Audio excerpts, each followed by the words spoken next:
Welcome to Dyson Mind, a podcast hosted by Brad Brown and Jason Kaufman to explore the intersection of life, games, science, music, philosophy, and creativity through interviews with leading creatives. All are welcome in this space.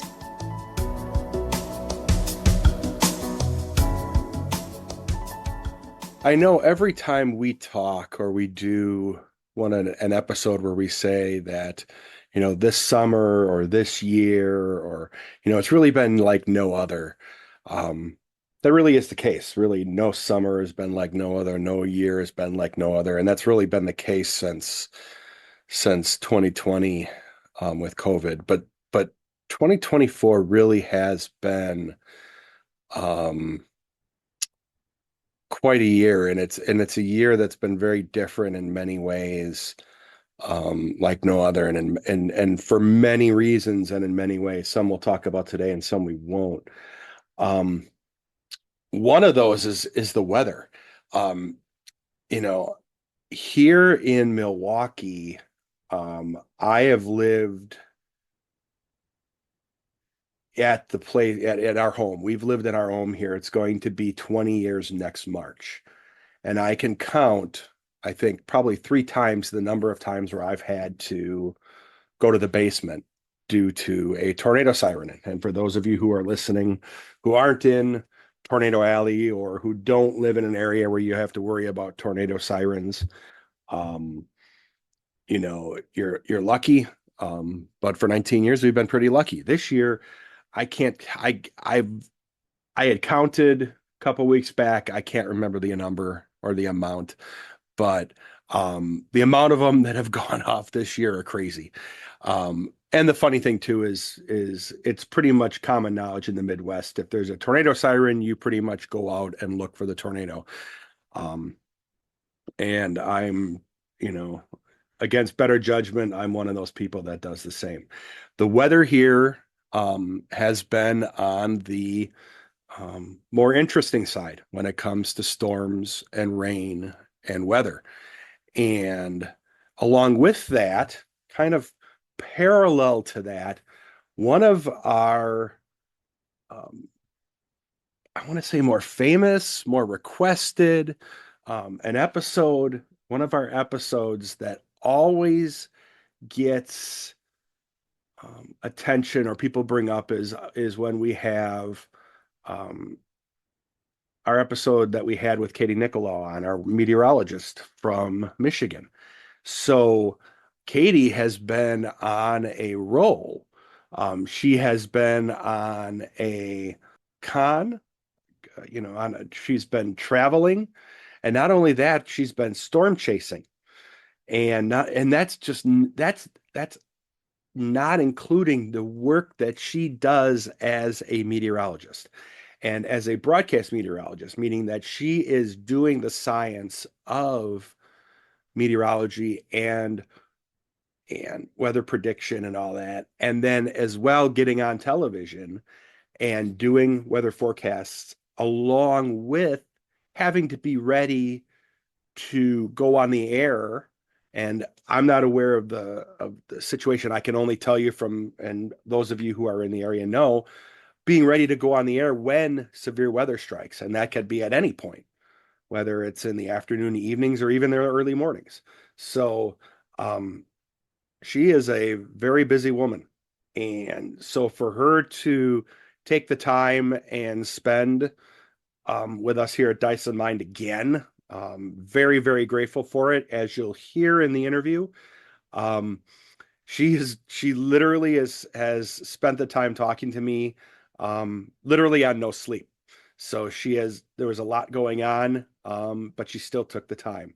This is also another unique situation where this will be the first time that we will have a Dyson Mind interview where it's just one of us. Jason won't be able to join. More on that in another time. But it's just going to be Katie and I for this. And again, Katie, I thank you because, to be quite honest with you, I am not as good of an interviewer or a host if Jason's not around. And because Katie is a television broadcaster and knows how to vamp and knows how to be on television, I could not have asked for a better guest to be on because because of that, the conversation just kept flowing.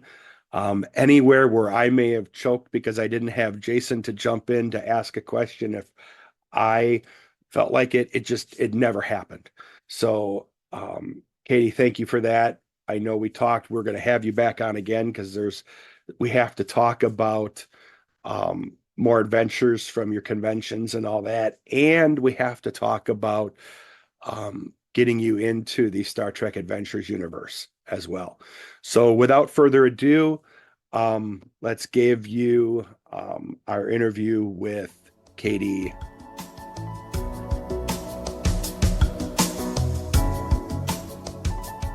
Katie, you are one of our favorite guests. You're kind of like Oh, unofficially you are the Dyson Mine meteorologist.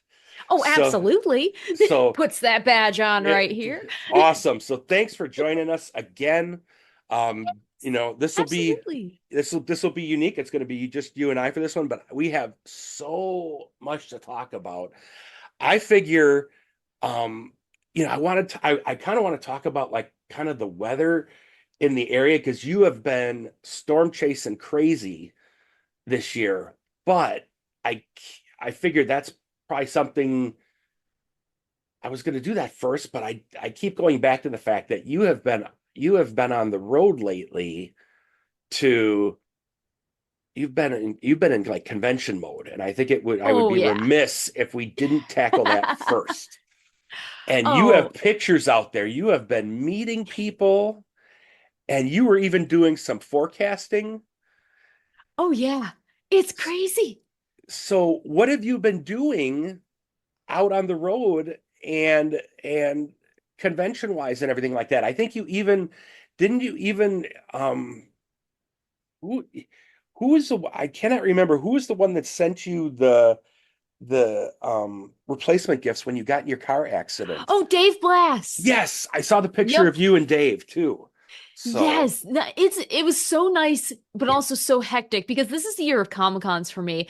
Being where I am in Michigan, like in state, I have 5 cons a year. And then I'm also near Indianapolis and Columbus, and Chicago has a couple. And then on top of you throw in San Diego and Star Trek Las Vegas. And I think my tally for the year is like 12 or 13 cons. It's kind of crazy. And the two of them just happened to be back to back with San Diego Comic-Con and then the next weekend with Star Trek Las Vegas.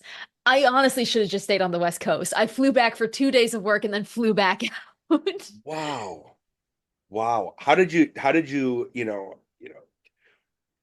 I don't like asking this because it's hard because it would be hard for me to do that, but what were some of the highlights for Oh you? yeah. Oh, there's a You know, ton. yeah.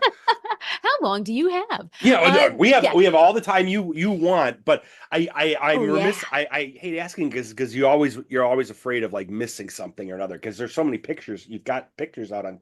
You should Oh, check out X too. You should check out your profile too because you got a lot of stuff out there as well. oh yeah, I have a chronology going of everything Mhm. practically. But yeah, it started out really just meeting up with my friend who runs a comic book store in Sioux City. He has a son my age, and we just like really were great friends when I worked out there. And I hadn't seen him in a while. And he got tickets to San Diego, I got tickets, and so we just met up out there. And I met up with other friends from the East Coast. It was just so cool to get to everyone into one room. It was awesome. But yeah, as far as like things that I did, I saw probably some of the coolest stuff was seeing Has Been Hotel crew, which isn't even Star Trek related. I love Star Trek, but my latest hyperfixation has been Has Been Hotel, which most people, Really? if they are familiar with the show, are like, Katie likes Has Been. Yes, I do. The music's killer. But I got to meet the creator of the show, and she asked to take a picture of my cosplay, which was from her show, which was like just No. mind blowing. And I got to meet the lead actress from the show, and it was so stinking cool. But the big highlight for me was meeting Kate Mulgrew and the Yeah. Hagemans because that wasn't supposed to happen. It just so happened that John Orchiola from Screen Rant was there, and we've been friends. And he was like, "Hey, Katie, come up here to this room." And I was like, "Okay, cool." And I walked through the hallway, and out come the Hagemans. And I think it was Dan saw me first, and he just goes, "Oh my God, Katie! Hi, I'm giving you a hug." And so he gave me this huge bear hug. Kevin says hi, and then Kate walks out, and they introduce Kate to me, and I'm just like, should it be the other way around? It was so stinking cool. And when she had questions about meteorology, she was asking about how, like, have I noticed how our systems have been changing or intensifying? And then she asked the question that everyone saw on Twitter or X was about turbulence. And it was just so surreal because Janeway is the captain that I most associate with, mainly because, my name's Catherine, her name's Catherine. It's pretty cool. But just to meet her in real life was awesome. And then Kevin and Dan recorded it all. And I have the biggest smile on my face right now. You guys can probably hear it through my voice. But just they recorded it. wholesome. Yeah, well, we were originally I was just going to take a picture. I can't remember if it was Kevin or Dan. I was like, "Oh, Kate, we got to get a picture with you and Katie." And I'm just like, "Oh, this is insane." And so I handed my phone, and we're about to take this picture. And Kate just, in my greatest Kate Mulgrew accent, is like, "Actually, I have another question for you." I'm like, "Oh, okay." And that's when she launched into the turbulence thing. So the Hagemans already had my phone. And you could see like this little Cheshire cat grin on their faces. They're like, "She's going to want a recording of this." Click. And I am forever in their debt for doing that. And this is like as the height of the Prodigy hype. Season 2 is coming out too and everything. Oh, I mean, it was great, all Prodigy. Well, they had a Prodigy panel, which was packed to the brim. Like, people were waiting there. There was one woman, I'm pretty sure she had been there since 4 a.m. waiting to get into the room. She was like front of the line. We got there 3 hours ahead of time, I think it was. And it felt so good to be in a room filled with people who love this show and love proving Paramount wrong for canceling it. Mm-hmm. And hopefully showing them that we need another season. Oh, absolutely. I need more Janeway and Chakotay in my life. Yeah. And they opened it wide open. I mean, not to give everything. So did. Spoilers ahead. We now have cracked mirror. We now have a ship called the Prodigy. Spoiler. Yes. So it's just they built for it. But when I saw that you got to meet Kate Mulgrew, I thought that was like one of the coolest things. So it just made my heart so happy that she actually cared about the weather.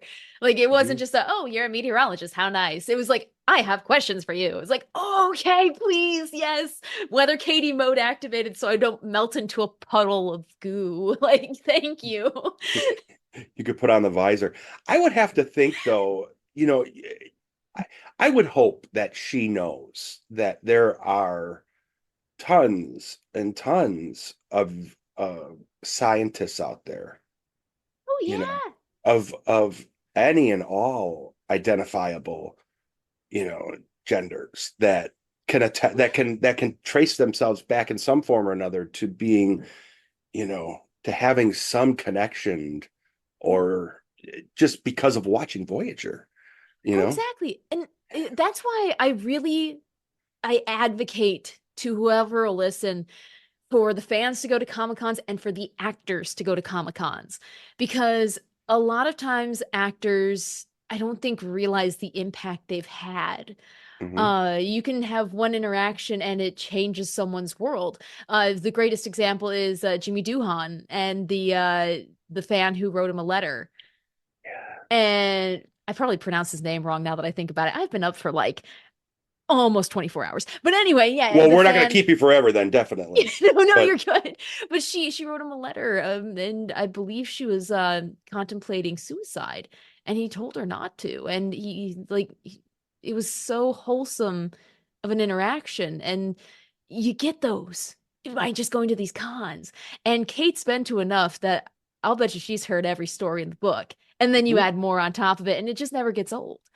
And some actors, they look at their roles and they're like, I just played this character. It's not me. It's like, but you brought that character to life. Your posture, your stance, your cadence, all of that was you. And that's what the people identify with. We aren't reading a book. We aren't just Mhm. reading a script. You embodied it. And so people look to you as the person who brought that to life. And once that is conveyed as a message, I think it totally changes the relationship of fans and their favorite people. Do people recognize you when you are going out, like even to the regional ones? It You was know, nuts. Everyone noticed me. It was so crazy. see now, but see now the tables are, but see now it's what you're just talking about is coming back around too, you Oh know? yeah. Well, it's that's everything I've ever wanted. I always like tell my parents like, "Oh, you're famous, Katie." It's like the only reason I want to be famous is so that I can make people so incredibly happy by either taking a picture with them or signing a piece of paper. Like that is such an incredible power just to walk into a room and make everyone happy in it. Hmm. And I kind of felt a little like that, especially at Star Trek Las Vegas. I did have one man, first time I went to San Diego Comic-Con, he recognized me while I was wearing a mask because of my voice. And he was from Australia and he knew me What? from social media. He's like, excuse me, are you Brother Katie? I'm like, holy Oh, cow, what? And oh, so this time at Star Trek Las Vegas, I was a little more prepared. I was like, okay, some of these people might know me from like Star Trek and Chill and like my fandom forecast and stuff. But I had so many people ask to take pictures with me, and it was so great. They were all like, can I take a picture with you?" I'm like, "Yes! Oh my gosh, yes, absolutely!" And the greatest compliment I got was actually from an individual at the con. He came up to me at one point, and he was like, "You're so easy to talk to. You're the easiest celebrity to talk to here." And I just that made my brain all warm and fuzzy. I was like, I'm so happy that I could be someone who's easy to talk to and that you consider me a celebrity. Like that's see, I indescribable. see, I get a kick out of that because I'm just a wee bit older, but I have kids who are a wee bit younger. Um, my youngest is starting college, Aw, but going into environmental science, which is kind of, hey. which is and what I'm finding out now Sibling is science. yes, and that's and I'm finding out now, because I originally thought at one point about going into meteorology. Um, we've talked about that already, but that I'm finding out is a somewhat adjacent program for people that may decide to then go and do, you know, dual majors, dual bachelors in Oh meteorology, or yeah. go for a master's in that, or something like that. It's interesting how people are, um, and they're seeing and they're finding all of this stuff out on social media, and so you know, by you being out there as a Trek fan, but also as a meteorologist, and they may not even necessarily even recognize the fact that that you're a you're an AMS certified meteorologist, but you're also on television in Michigan. They may not even make that connection, you know, Oh yeah. you No, know. and that's one of the biggest things that I want to convey is the flaunt your fandom mentality.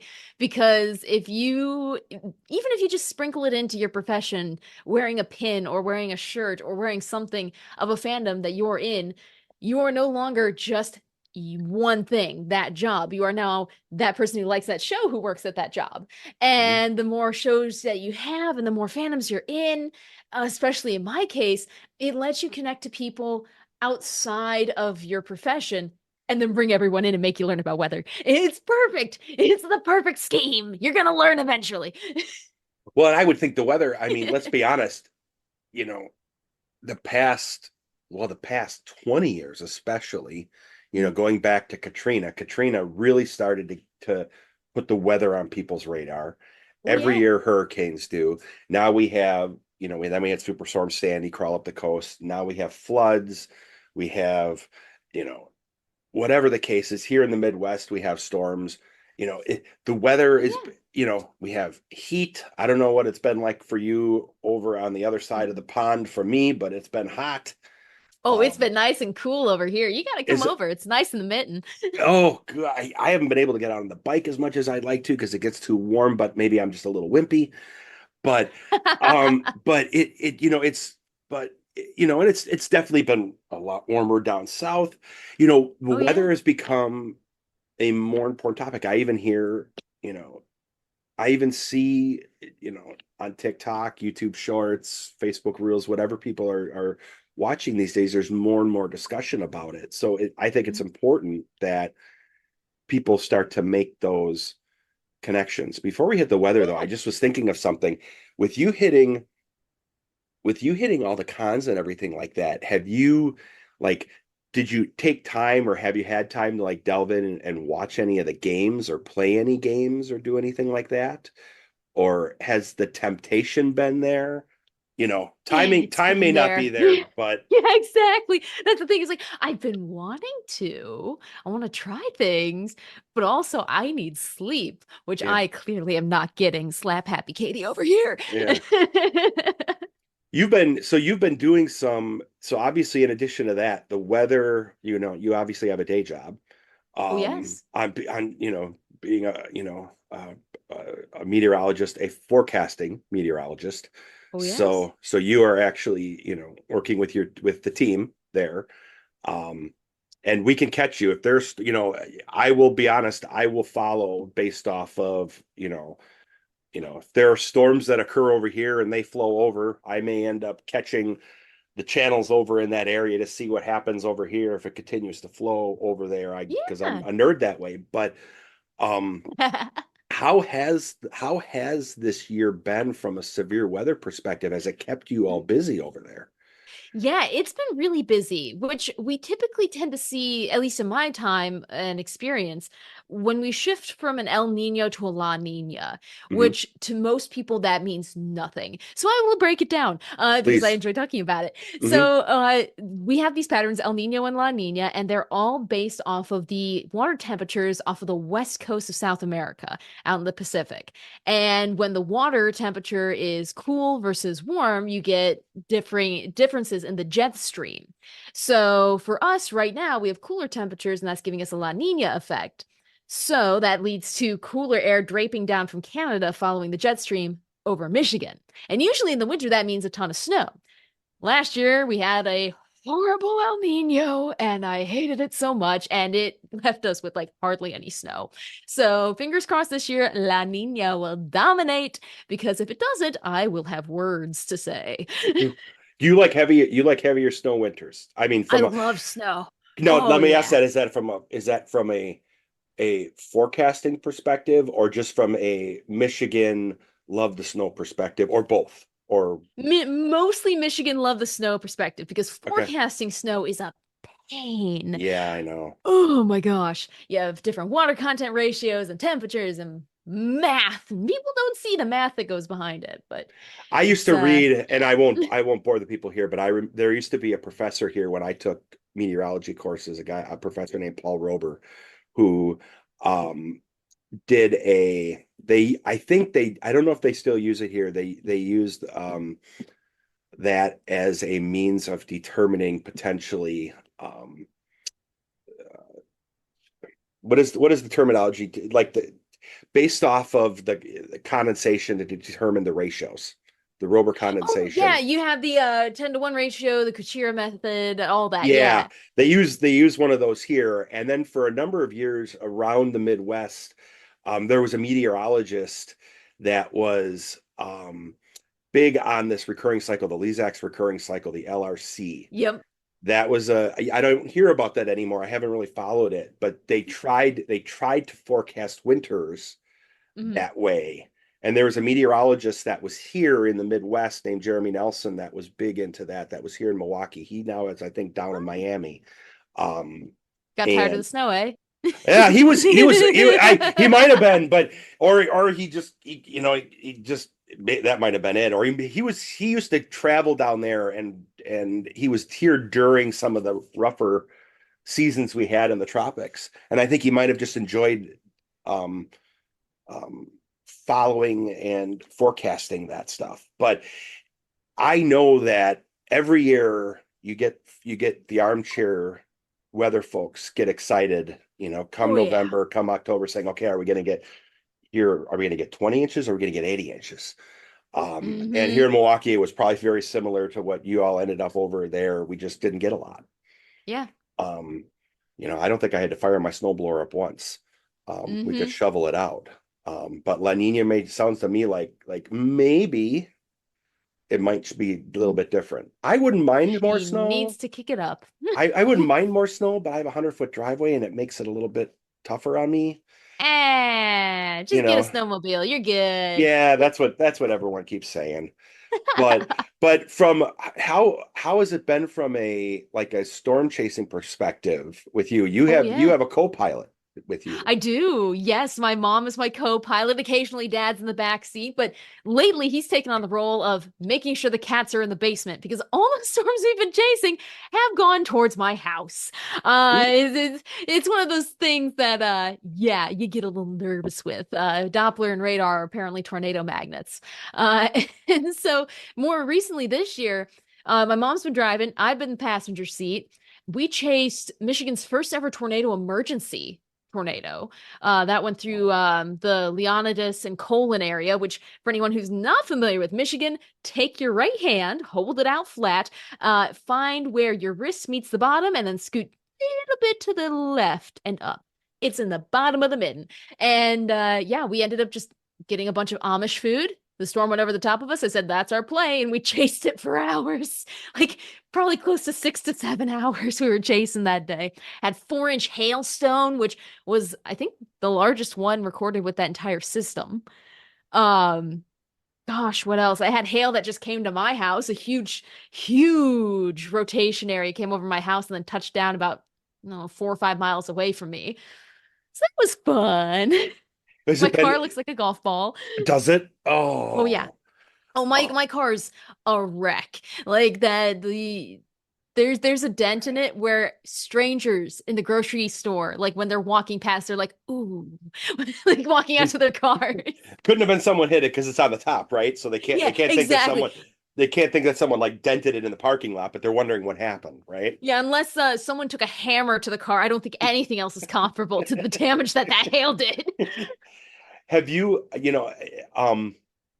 but those are like rites of passage if you do Oh storm yeah. chasing, Um, tornado emergency, because I know what those Yes. are. That's like a newer term that I think came out of like I think the Storm Prediction Center started utilizing that out of Norman, right? Is that something It that started coming in, it started being more common the better our radar technology had gotten yeah, because it really does help pick up on debris. And then you have like the tornado watch. Tornadoes are yeah, possible, but none are formed. Tornado warning. There's a tornado either by radar indication or confirmation from spotters. And then you have the tornado emergency, which is there is a life-threatening situation right now. It is confirmed, it is there, get down. And that tends to have a bit stronger messaging for the people like us in the Midwest who like to go outside and maybe look a little bit. And they say, oh, yeah. it's a tornado warning. And then it never hits us. And then all of a sudden, yeah, it's a tornado emergency. Look to your west. Bob's barbershop just got obliterated. Like, you get in your basement now. And Mhm. yeah, that Michigan's first ever tornado emergency. Thankfully, it mostly stuck to fields. Did it? I don't believe we had any fatalities with it, which is a miracle, especially with tornado emergencies. You get particularly violent storms. So, and we I have were a about a mile away from it. if you were that close, Oh, if you were yeah. good grief. No, well, it was funny, just in a meteorologist sense, because I kept pulling back. I'm like, okay, yeah, mom, you don't need to get inside of one again. And so we actually pulled off on the side of the road, and there was this 4-inch hail, and we hopped out, and it was like Easter. We were just picking up these hailstones from a cornfield like they were Easter eggs. And then this guy pulls up next to us. He's not from like he's from Indiana. I could tell from the plates, and he's just like, you guys know there's a tornado right there, right? And we're like, oh yeah, we're chasing it. Have a nice day. It was so strange.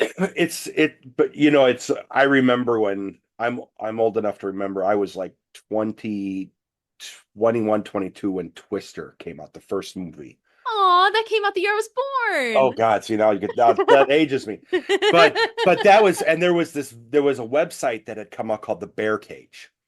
And Oh. that's an area, you know, that was an area, and I'm gonna maybe have this Would you like me to incorrectly. explain it? Please, thank you. Okay, Yes, yeah, I please, got you. yes. Yeah. So the bear's cage got its name because it's the most dangerous part of the storm. It's like stepping inside of a bear's cage. It's Yeah. right typically to the north or northeast of where the tornado is. And tornadoes move north, northeast. And then it ends up, you're blinded by hail and the heaviest rain from the storm. And next thing you know, the tornado's on top of you. So if you're in a bear cage, get out. Yes. And they created a website, and this is very rudimentary. This is 96, 97, where they had, very pixelated pictures of radar saying this is where you don't want to be, and obviously no one was doing radar in a car unless you were National Yeah. Weather Service and it was a van. And Someone but got a grant. yeah, you had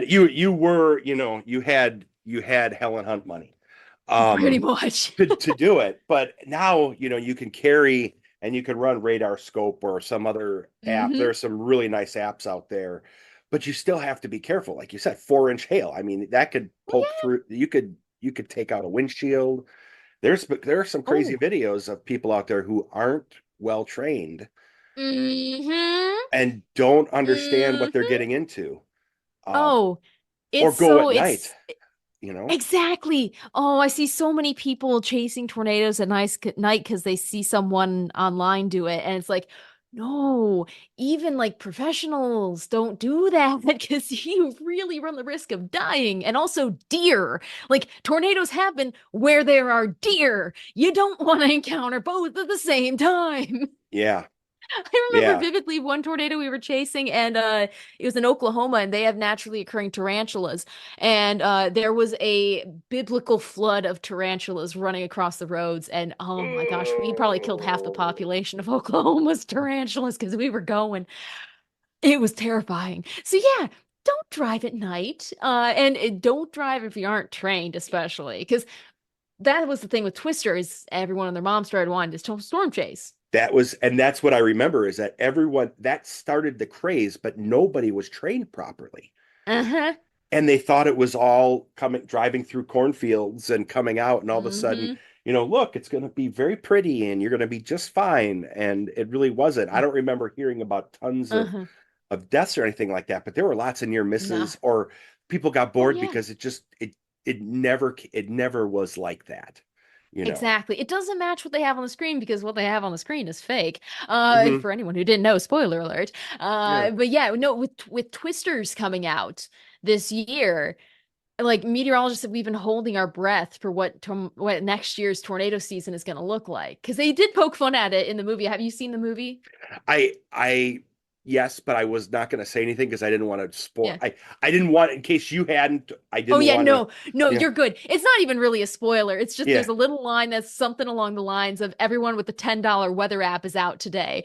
And I saw the movie with 100 of our local viewers and my meteorologists with our team at our station, and all four of us meteorologists, we were cackling. Like the entire theater turned like, what was so funny about that? It's like, it's because it's true. Yeah. And like we always need spotters and people to look at the storms. And we always look for trained spotters and professionals who are out storm chasing by all means, but we don't want people putting their lives at risk for the sake of trying to help other people. Because it's it's so much more dangerous the more chasers you have on the roadways. Right now, the tornadoes are less dangerous than the drivers. We've I mean, had chasers kill other chasers because of their driving. So yes. and as someone who was in a car crash, I don't feel like repeating it. So I typically chase the storms that a lot of other people don't bite on. Yeah, and you don't want anyone to experience what you went through. Oh gosh, no, yeah. Let me tell you, not fun to be in trauma one of UCLA Medical. No. Do Not you at all. do you have, so for those, there are programs. I know there is through, like, for me here in Milwaukee, I have been in the past, I've gone through like weather spotter training, and they have Yep. systems in place, where you can submit official, spotter reports, Yeah. Oh, the and Skywarn Spotter Network. yeah, yeah. In fact, yeah, actually, that's exactly it. And so, there are things that people can do to get legitimately trained if Oh, they are yeah. interested in doing this type of thing that keeps them safe. Yeah. Oh, And they we can be helpful to you all who have to stay in the offices and exactly. be on the air and inform Exactly. us. And we can be helpful to Yeah. you all without actually being foolish. Totally. Yeah, and it's very easy for anyone who's interested in it. Skyborne spotting training happens all across the nation, and you get trained by the National Weather Service. Well, most spotters are meant to be stationary so that you don't have to worry about risking yourselves. It is nice to see. I know a couple of people who they have been shadowing meteorologists on their storm chases in order to learn from them how to move around a storm. And we have had like in my opinion, one of the greatest storm chasers of all time is Tim Samaras. And he wasn't a meteorologist, but he got his probes into tornadoes and revolutionized a lot of what we understand about them. So it shows that if you know what you're doing and you learn it right and you emphasize safety, there's a very good use for storm chasers, whether you have a degree or not. Hmm. Yeah. So, well, hey, you have been on the road and on the go Oh and yeah, up, and we always appreciate having you on. And thank you for taking the time tonight to do this. We totally. we Anytime. Yeah, we will have you back on once the summer and fall season's over and you've Tell had me your when it snows. yeah, I was gonna say after the initial winter fun is over, and we'll see how La Nina shakes out, and hopefully for you, you'll be snowed in for a little while. I Um, better be. Unfortunately for me, maybe I'll be snowed in for a little while. But one way, Jason's up in Minnesota. If we're Oh, he's right, definitely he's snowed in. definitely gonna be snowed in for a little while. But um but continue, thank you for everything you do for, keeping Michigan safe and everything you do as a meteorologist and as a Trek fan, and continue to stay safe. And we will definitely have you back on soon. Aw, thank you.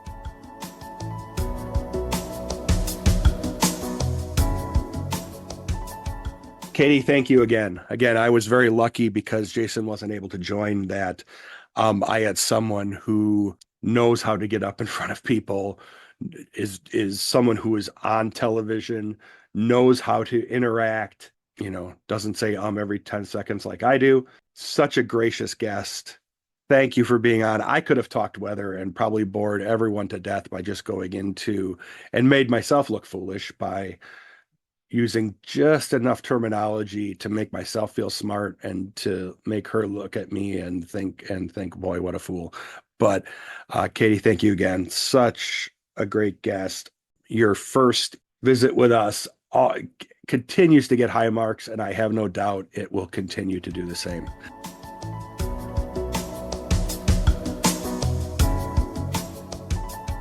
Weird situation because I'm going to head over by myself to Audubon Court. I never did go to Audubon Court on my own. Let me rephrase that. I did do it once after Jason had moved away, right before it closed, um, just for nostalgia's sake. If just for those that don't remember, we call it Audubon Court because it was a bookstore that he and I both frequented a great deal, at least once a week, if not more, where we would talk books amongst multitude of different topics. Any topic you could possibly think of, we probably talked about it there. So much to talk about when it comes to what's coming up over and through the end of the year. Star Trek Second Edition coming out. We have an episode coming up where we're going to talk about that in relation to literature and RPG as lit.